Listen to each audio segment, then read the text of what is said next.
Hey, welcome back to Mocktails with Marina. I'm your host, Marina, and today we're going to be diving very deeply into the 8 phases of building a successful non-alc business. Now, these phases form the entire journey from your initial discovery all the way up to mastering your field. So, when we go through this process, I want you to consider where you're at right now. Even if you haven't done anything yet, you're likely somewhere in this process, right? So as we're going through this episode, take notes, and I want you to also consider if you are an established business or you're a multi-passionate entrepreneur, creator, you have multiple things going on. I want you to go through this episode thinking about yourself and of this process and your business like an octopus. So each of your business arms could be in completely different business phases depending on the project.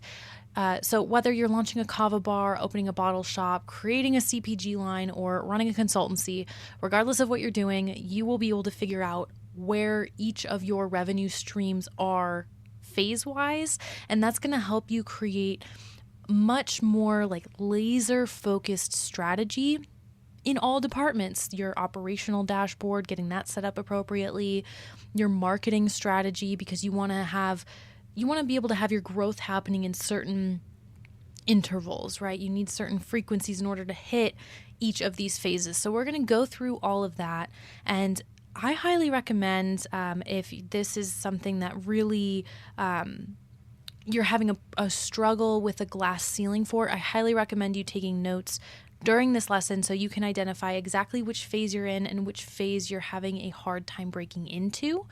Now, again, if you're brand new in this space and you're just kind of getting started, this will give you a really great concept of how long some things can take, because quite frankly, everything, each phase can take a different amount of time depending on what you're working on. So I'm so excited to dive into this episode. I've been planning this one for a while now, so let's go ahead and get started with phase 1, which is the discovery phase. The discovery phase is all about getting clear on who you serve and what unique value you bring to the table. This is where you explore market needs, potential customer personas, and your own strengths. So for example, if you're thinking about opening a non-alc bottle shop, discovery might involve researching customer interest in a non-alc product in your area, maybe finding out what types of drinks people are craving but can't seem to find. Even as an influencer or educator, discovery is absolutely crucial. So you need to know who's interested in your content and how it can stand out in a crowded non-alc space. Now, it may not feel crowded right now in a lot of regards, but there's always going to be a deeper level of sophistication that happens within the marketplace. So the more you can get very highly concentrated on understanding who you are here to serve and what unique value you bring to the table, the discovery phase will be very fruitful. So we're going to go through each of the phases, of course, and we're going to talk about challenges, opportunities, main areas of focus, and what to avoid. So starting with challenges, now, of course, the uncertainty is daunting here. It feels almost overwhelming sometimes when you're unsure of what you don't know, right? Because there's this information overload and analysis paralysis that all starts to kick in. Another challenge that happens in this phase is time management, especially if you're running another business, because it's very easy to kind of get carried away with the perfectionism before actually moving forward. But all of that being said, moving into opportunities, this is where you have the freedom to explore different areas and markets. You have different ideas that you can tap into and, see what people are really feeling about it. I can't tell you how many times we've launched a new product or program and then we're surprised with the ones that do extremely well, in the sense that sometimes we think we're going to help someone in one way. For example, we created Effortless Operations to help pre-established businesses become more orderly, more optimized, scalable, so that they can franchise their venture or expand to other locations. And as we were doing product testing, we were moving from the discovery phase through the validation phase, we actually found out that many people who are new to entrepreneurship want to get started right away with building really solid foundations. So we were able to pivot by not only being able to focus on people developing these foundations right away, but also recognizing that people who are in established businesses were not ready. Like, they felt like it was such an overwhelming task to be able to, optimize our business to go from mom and pop to a franchisable, expandable venture. Like, I'm not ready for that because I'm putting out fires every day. When in reality, our process actually got them to stop putting out fires. So we changed our advertising to be more towards that market fit. And that really happened in the discovery phase of being able to experiment in different markets and with different messaging to figure out, we knew that this product was great and people wanted it, but to figure out how to market it effectively to get the right people in. This is where, something goes from challenge to opportunity. Because again, when you're in the discovery phase, this is a low risk testing phase, right? Like, this is where you haven't put all your eggs in the basket yet. You're just kind of putting something together, throwing it at the wall, seeing if it sticks. And if it does, then you're able to build excitement for this new venture. Another opportunity. So all of that being said, what are your main areas of focus? So number one, conducting that thorough market research. This kind of goes in multiple stages, of course, because there's multiple areas in which we do market research, but there is one very big niche determining piece of market research that we have to do in this phase. Then we develop a clear vision and business model to accommodate what we find out in that market research. And then we just begin to test our assumptions with very minimal investment. So again, this is not us fully building everything out. This is literally just creating something that's not even an MVP. It's not even a minimum viable product yet. It's literally just saying, hey, audience, I'm just looking for some hand raises. Is anybody even interested in something like this? And people will respond to you and let you know, hey, this is something I would like, or if you hear crickets, that's information too. So that is the biggest thing to focus on. But what to avoid, number one, you don't want to spend too much money without validation. We did not start putting money into marketing until months and months into the game. And the only types of ads spending we did at first was literally only to list build. So we were providing free resources for people so that we could ask them questions, so that we could more fully develop our market research and understand what we were doing, right? So you definitely want to avoid relying on passion without data, and you want to avoid skipping competitor analysis. So you need to know what you're up against when you're going into the arena, so to speak. I don't mean this to terrify you in any way, shape, or form, but more so to encourage you to understand that this is capitalism. This is where the free market exists. It's an exciting place where there's limitless room to expand.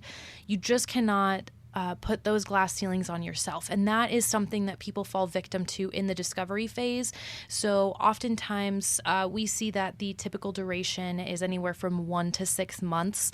But some people extend this beyond that because they're so focused on their competition, or so focused on doing what they want to do, so it's one extreme or the other, that they're not really creating any meaningful traction because they're stuck in that what if. So all of that being said, how do we move into the second phase, which is validation?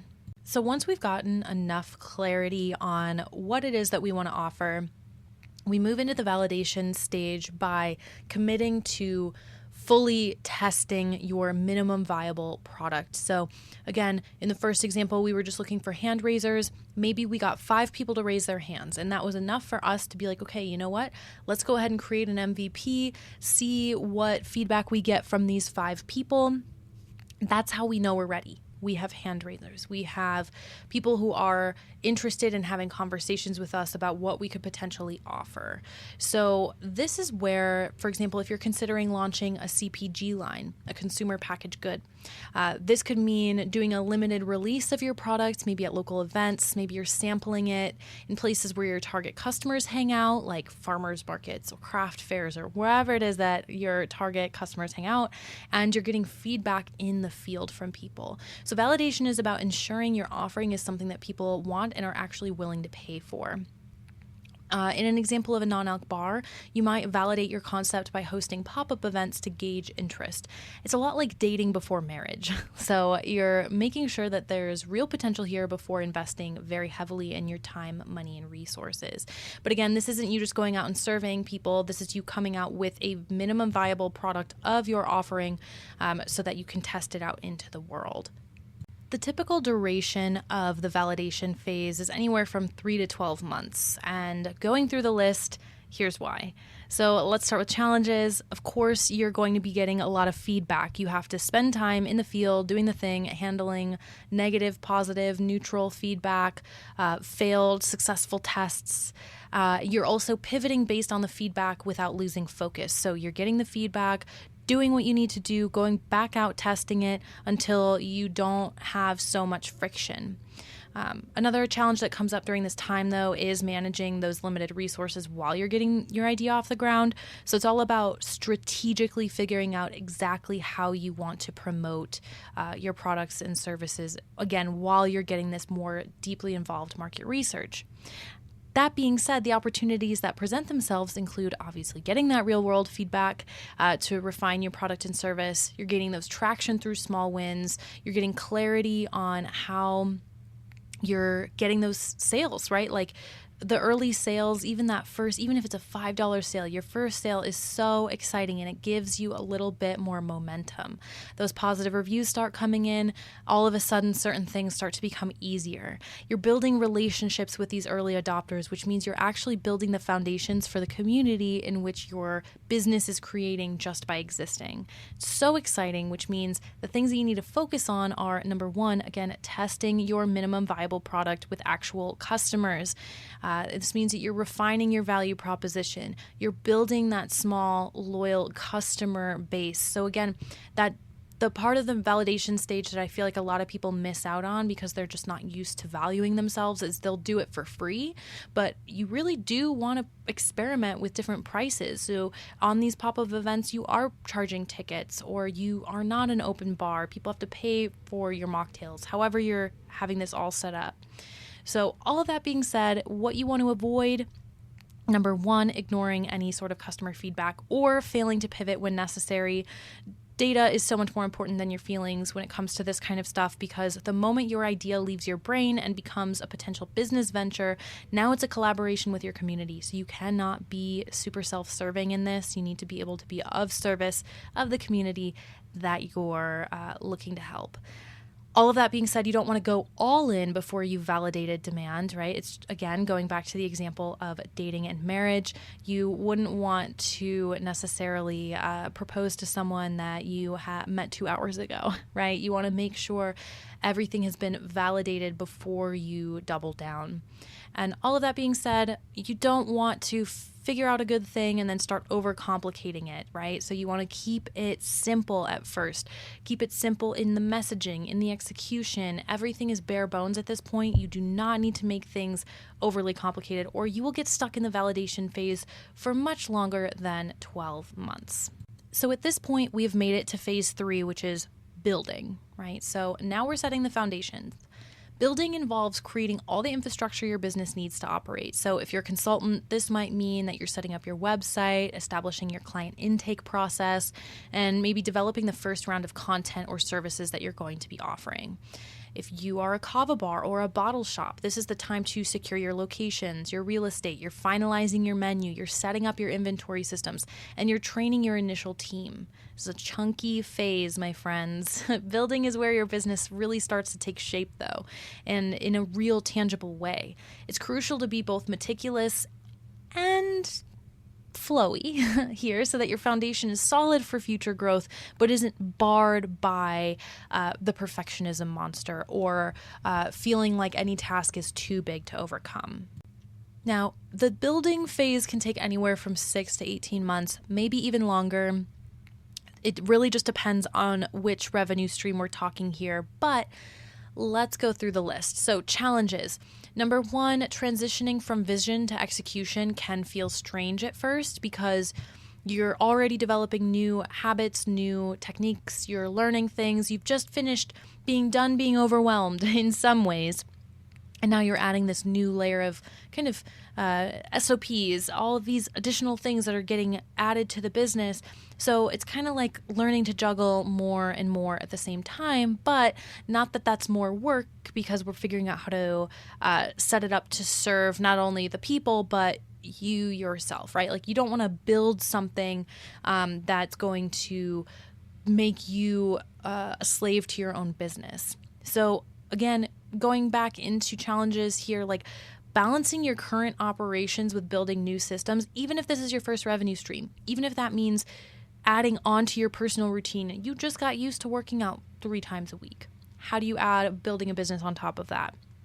Or, you're a new parent and you're getting a hang of that whole situation on top of a new business. There's so many things going on.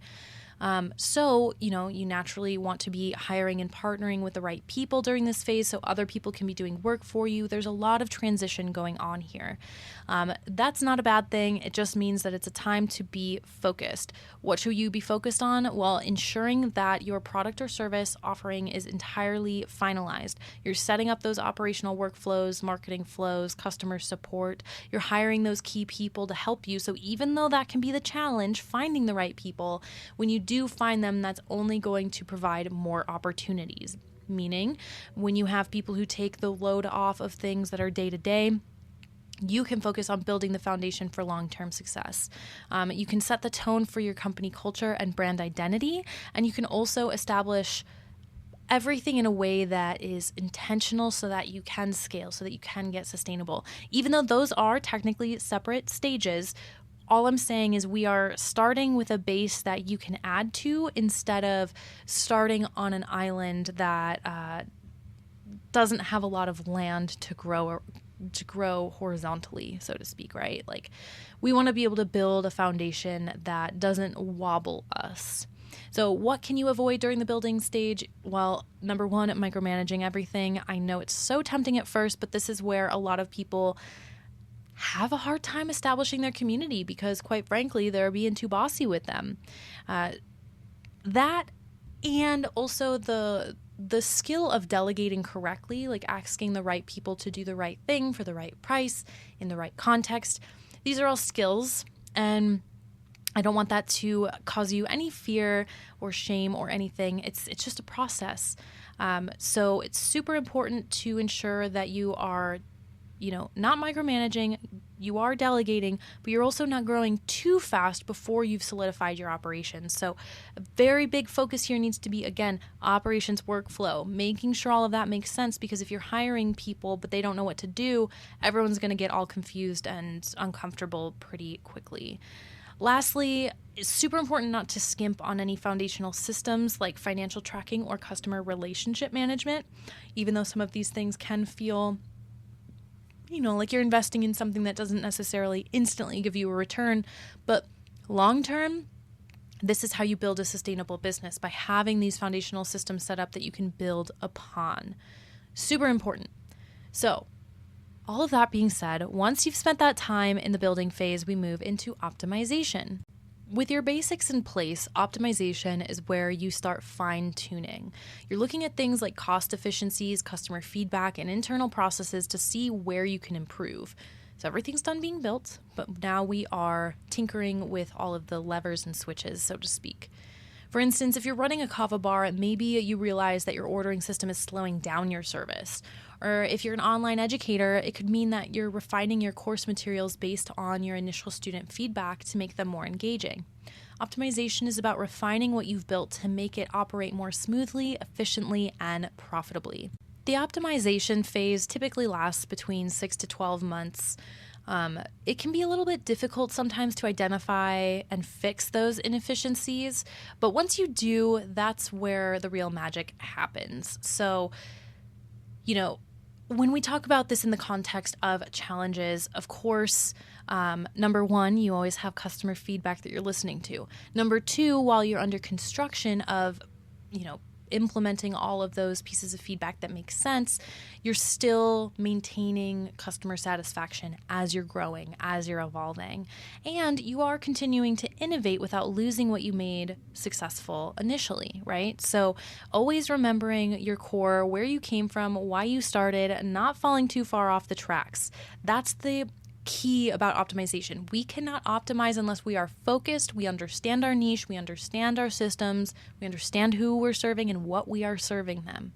So if we can manage that, the opportunities are pretty great. We can streamline our operations to reduce costs and improve margins, which is excellent.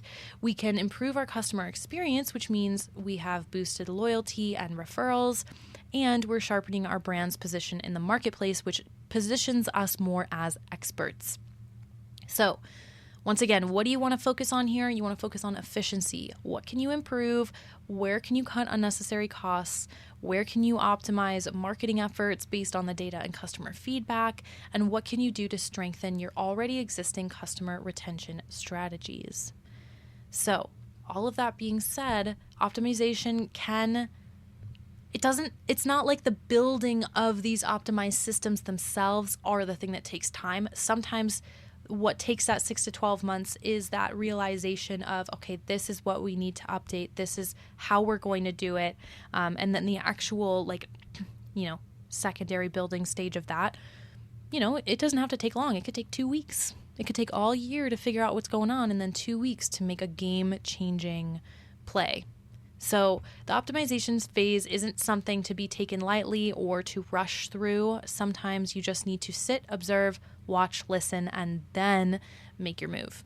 Once we've optimized, we can move into phase 5, which is all about scaling. Scaling is where you expand your reach without losing quality. So if you're a bottle shop, this could mean opening a second location or starting an online store. For a CPG company, again, maybe you created your own RTD, your own beverages, scaling might involve expanding your distribution channels or partnering with more retailers. In consulting or education, scaling might mean offering group programs or creating digital products so that you can serve more clients.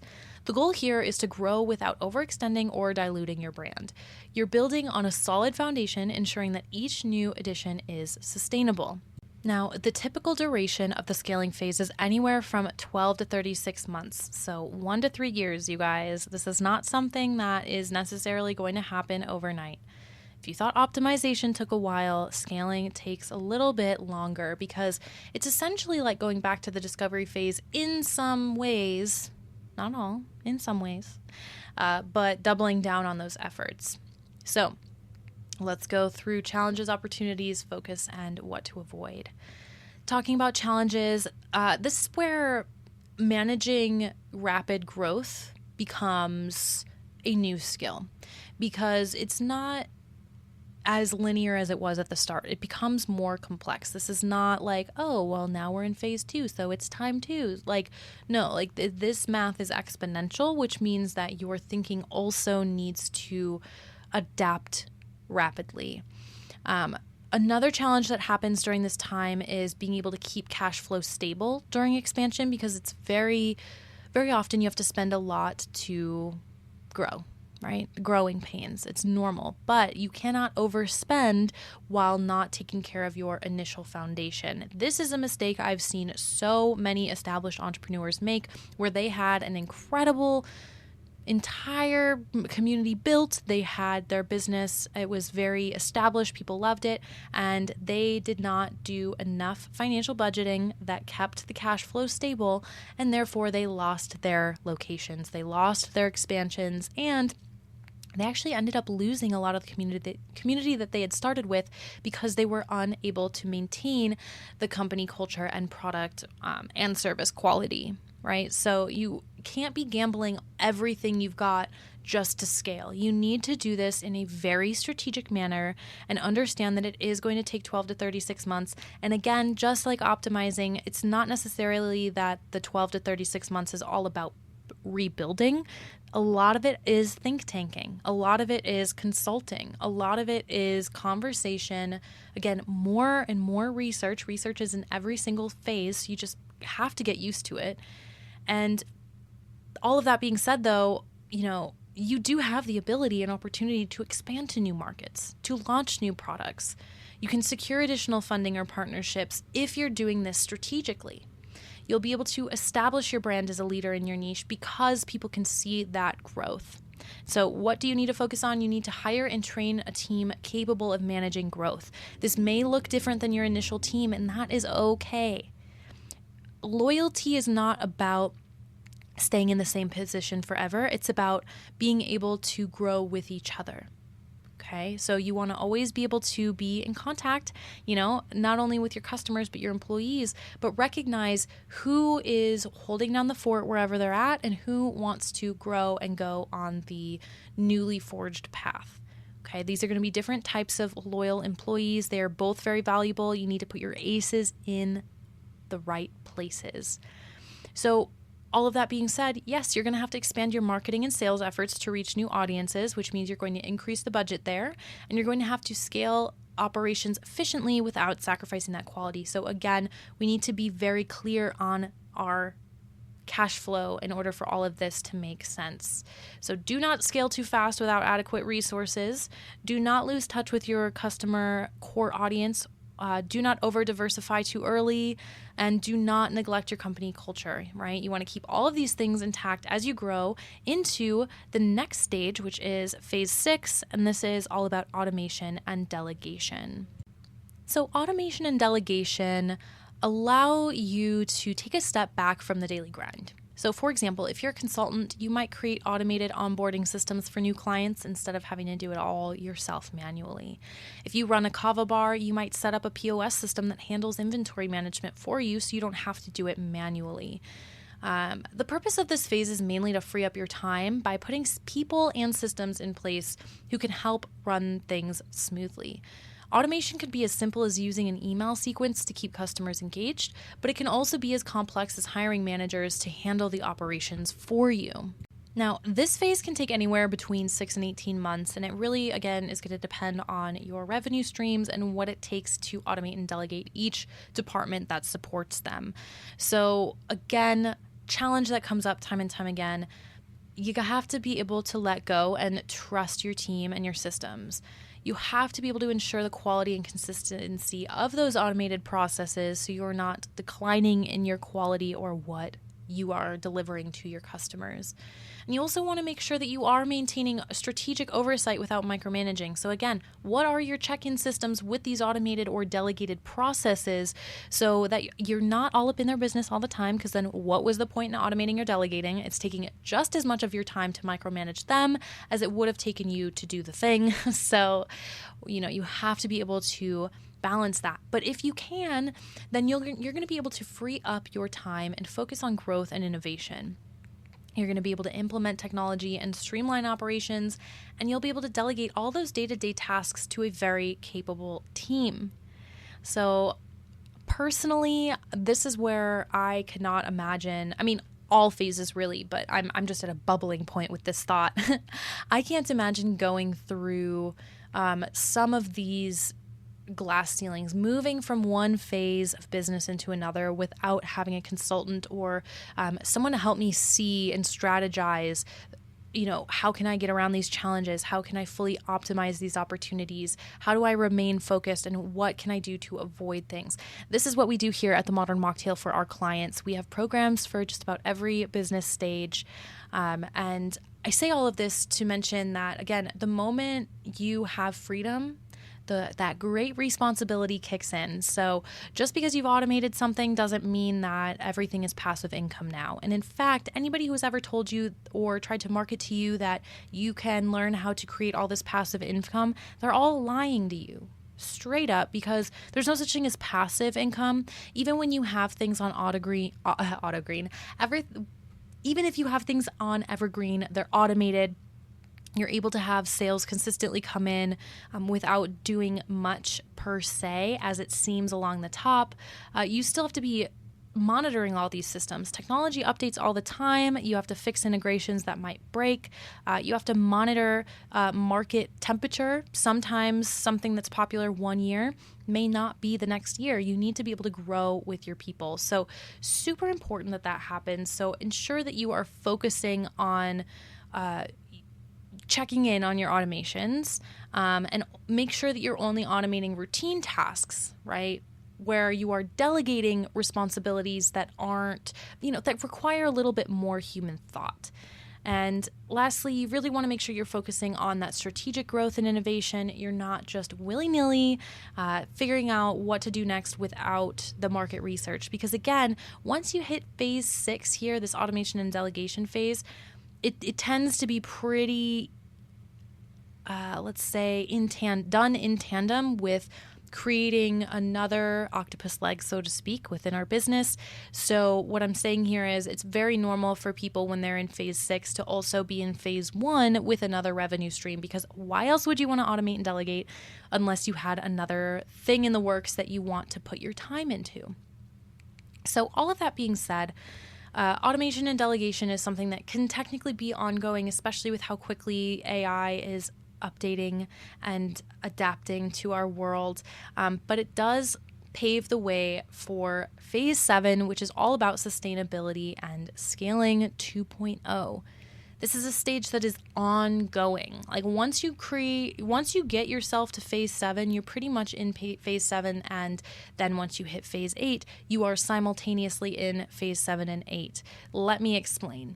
So here in phase 7, you're shifting your focus to long-term sustainability. You're looking at how to keep your business thriving over the years, and you're building it to withstand market changes as much as you can, of course. This might mean that you're investing in community relationships if you're a bar owner, or you're looking for environmentally sustainable packaging if you're a CPG brand. This is also where you consider higher level strategies for responsible growth. If you've already scaled to multiple locations, maybe you start exploring franchise opportunities or new revenue models to continue expanding without losing your brand's integrity.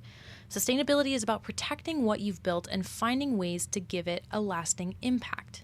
So the challenge here is to keep the business innovative and adaptable. You want to avoid stagnation or over-reliance on past success, and you also want to manage competition that may potentially be more aggressive or innovative than you. This is where you need to have your heads in the clouds a little bit more so that you can look down, see all the things that are going on around you, and continue to evolve from there. That being said, if you're remaining adaptable and curious and you are aware of what's going on around you, opportunities open up. You can diversify your revenue streams, which again makes you more long-term sustainable. You can strengthen your relationships with customers and partners, meaning you find better ways to develop long-term relationships with them, not just that quick sale that you can make today. And you are establishing those long-term strategies, right? So all of this being said, your main areas of focus include continuously innovating, focusing on sustainability, and really looking at who in the community you can create relationships with that are not only aligned with the company culture that you currently have, but also aligned with where you want to go. So there's a 2-part sequence there. It can feel a little bit difficult to find at first, which is why we say that this is an ongoing stage. But if you can find people who are aligned with where you are now and where you're going, it's like showing up at the airport alone and seeing if there is anyone else who is starting where you are and going where you are, right? It ends up being whoever is on the plane with you. Finding those people who are on that same flight is key to keeping the flame alive and to be able to ensure that it has fuel long term, because now there are multiple people, multiple pillars in the community that have something invested here. So again, you really want to make sure you're avoiding relying too heavily on one product or one market. You don't want to become complacent with what used to be great, but you also don't want to overexpand without ensuring that not only what you're doing is sustainable, but that people want it. You're continuing with that research. So all of that being said, like I mentioned, you are automatically going to be, when you're in phase 7, you're staying here forever. Until your business closes down, in some way, shape, or form, you will always be here. But what kind of catapults you into phase 8, which is the mastery phase, this is where you've been in business and you've been doing this for over 5 years. You can argue 10 as well, but we say 5+ years here because everything evolves pretty quickly, and you know, experts used to say back in the day, 10,000 hours makes you an expert at just about anything. And with that logic, if you're an entrepreneur, you know that you're spending a little bit more than you're getting that 10,000 hours done in about 50% the average time that someone who's potentially doing something at a hobby level would be doing it. So if you think about, someone who's learning to play flute for a hobby, they're not doing it, more than 40 hours. They're not doing it more than 60 hours a week. That would be doing it professionally, right? That's why you can get things done and enter that mastery phase in 5 years instead of 10. But that being said, 5 years it still takes time. And in this phase, what's super important is the fact that you're not just running a business, right? Like, you are leading your field. At this point, you might have multiple revenue streams and each is running with high efficiency. So if you're a bottle shop owner, maybe you're now recognized as an expert on non-alc products and you're invited to speak at industry events or judge in competitions. Or if you're a CPG owner, maybe you've become a thought leader in your ingredient sourcing or eco-friendly practices, and now you speak on this, you educate on this. In mastery, you're constantly innovating, mentoring others, and potentially even thinking about legacy, meaning what you want your brand to stand for in the long run. This phase is about creating lasting impact and elevating your brand way beyond daily operations. Now, in this phase, it's very tempting to coast. The thing is, successful businesses can still fail if they stop evolving, right? It's important not to neglect the plan for succession or exit strategies. So if you feel yourself coasting, you've been doing this for a while, it's really important that you plan an exit strategy, because coasting is not an option in the free market. So all of that being said, you definitely don't want to be overworking by the time you're in the mastery phase. I don't think that's the definition of mastery, because you want to be able to be enjoying the fruits of your labor in this phase. So you need to be focused on continuing that innovation, maintaining industry leadership. You're exploring new opportunities, whether that's partnerships, investments, philanthropy. You really want to focus on your personal and business legacy. Right? So what is the impression that you're leaving people? There's so many opportunities here. You can expand into new industries. You can become that industry thought leader, like I mentioned. You can give so much more back than you ever could have when you first started out, because you're at this space of abundance. You've seen it all. You're a master of your market. And now it's all about, again, just finding something to stay focused. If you're not focused on this business, find your exit strategy and figure out what you need to be in the discovery of next. Because at the end of the day, life is all about growing and evolving. And the opposite of that is dying. And I don't mean that in a grim or negative way. I just mean that if you are listening to this podcast, you are a growth-oriented person. This kind of stuff gives you life. It gives you passion. It gives you energy. And that's the beautiful stuff about being alive and doing what you're doing. I would never recommend that someone opens up a business that doesn't speak to them in some way, shape, or form. That being said, I know, for example, that not everybody on planet Earth is going to be super, obsessed with laundromats or car washes, even though those are very highly profitable categories. And I know it's not necessarily related to non-alc, but the point being here is, if you are finding yourself thinking of your non-alc business as a car wash or a laundromat, that's where you need to start planning those automation, delegation, and exit strategies in order to get out so that you can get into your lane of genius. Anytime you're not in your lane of genius, hire, outsource, delegate, automate, bring people or services into your life that allow you to remain in your lane of brilliance, that allow you to feel fully fulfilled. Because at the end of the day, here at the Modern Mocktail, we fully believe in helping you create impactful and profitable businesses that don't leave you feeling burnt out, that don't force you to sacrifice your sanity or life savings for everything without bringing anything in return. So, all of that being said, at the Modern Mocktail, we support non-alc businesses at every stage. So whether you're in discovery, looking to clarify your target market, or you're in mastery, ready to refine and elevate your operations, we offer tailored guidance to help you succeed. We have group programs and one-on-one retainer options designed to meet you wherever you are in the journey. From bar owners and CPG founders to influencers and consultants, we've helped diverse clients across the non-alc space build businesses that are not only profitable, but sustainable. So if you need anything, just know we are here for you and we've got you. Thank you so much for tuning in to this episode of Mocktails with Marina. I hope this breakdown of the 8 phases of a successful non-alc business has given you some inspiration. No matter where you're at in the journey, I want to be here for you. Each phase has unique challenges and rewards, and skipping steps is a shortcut that you absolutely do not want to take. This is a cautionary tale. And if you're ready to receive support in any of these areas, again, the Modern Mocktail is here to help. Please send me an email, hello@marinamars.com. Tell me you listened to this podcast episode.